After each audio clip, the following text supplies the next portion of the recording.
Hey guys, my name is Ludia Mong'are and welcome to another episode of the Freelancer's Mic, where every episode inspires your freelance journey. So on today's episode, we are going to talk about the ultimate freelancer dream, when clients come to you or when clients find you.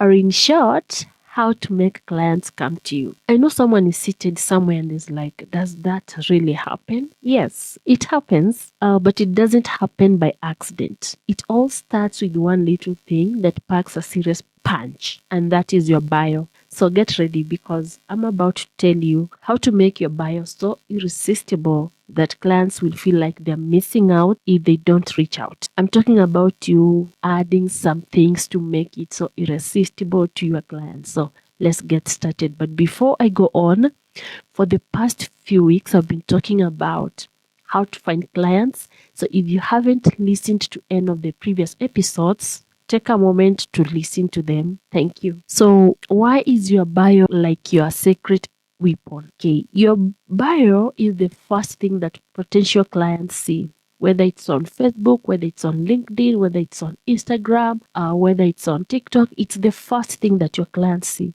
It's like the appetizer before the main course. And if the appetizer sucks, they will not stick around for the full meal. But if it's awesome, yeah, they'll be drawing for more. So your bio is your shot to say, hey, I'm a person you've been looking for without coming off too salesy. So what I'm saying is when you create an irresistible bio, you are telling the clients I'm the right person that you've been searching for without you selling your services to them. Think of it like this. You are in a restaurant and you see pizza with extra cheese on the menu. No one says no to extra cheese, right?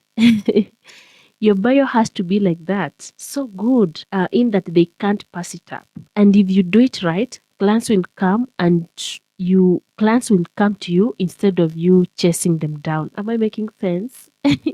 Okay, so how do you make your bio irresistible? So I'm going to share with you a few tips that you're going to use so that when clients go to your profile, your website, or anywhere and look at your bio, they be like, yes, I want to hire this person. So number one, be clear about what you do. Don't make them guess. I don't want to come to your bio and start guessing this person is a podcast manager, this person is a social media manager. No. If you're a virtual assistant, say it loud and proud. If you specialize in social media management, put it front and center. And don't just say what you do, say how you help them. For example, I help businesses streamline their operations and grow their social media presence. And that is it. It's clear, helpful, and straight to the point. Number two, be sure to add some personality to your bio. No one wants to hire a robot. Personally, I hate speaking to a robot. Clients are always looking for someone they can relate to. So let your personality shine through. Throw in some humor or share something personal that makes you stand out. Do you love hiking? Good. Mention that one on your bio. Are you a pizza lover like me? Good. Mention that one too. Make them feel like they're hiring a real person, not just a service. Number three, prove your worthy results. Clients don't just want to know what you do. They want to know how you've done it for others. Throw in a little social proof. If you have helped the client double their social media following or streamline their workflow, say it. Use numbers if you can. People love numbers a lot.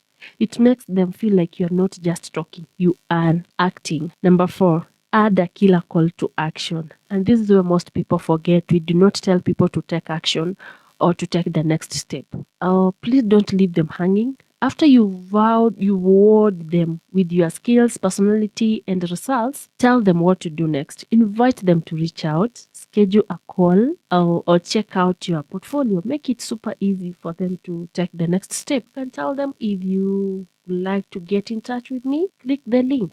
Something like that. So on to our next step. But before we go far, I have a virtual assistant course. If you are interested in becoming a virtual assistant and you don't know where to start, click the link or go to my website, writerspirecourses.com to get started. All right. So the power of FOMO, or the power of fear of missing out. We usually call it FOMO. So here is where the magic happens. When your bio is clear, personal and full of proof that you are the real deal, you create a little thing called FOMO, the fear of missing out. Your bio should make clients feel like, whoa, if I don't hire this person, someone else will, and I'll miss my chance. It's that same feeling you get when you see the last slice of pizza on the table. If you don't grab it, you know someone else will. And guess what? When clients feel like they're missing out, they'll come to you, they'll reach out, slide into your DMs and ask, are you available? And ask, are you available? That is what we want. We also want clients to reach out and not us reaching out to them all the time. So here's what I want you to do.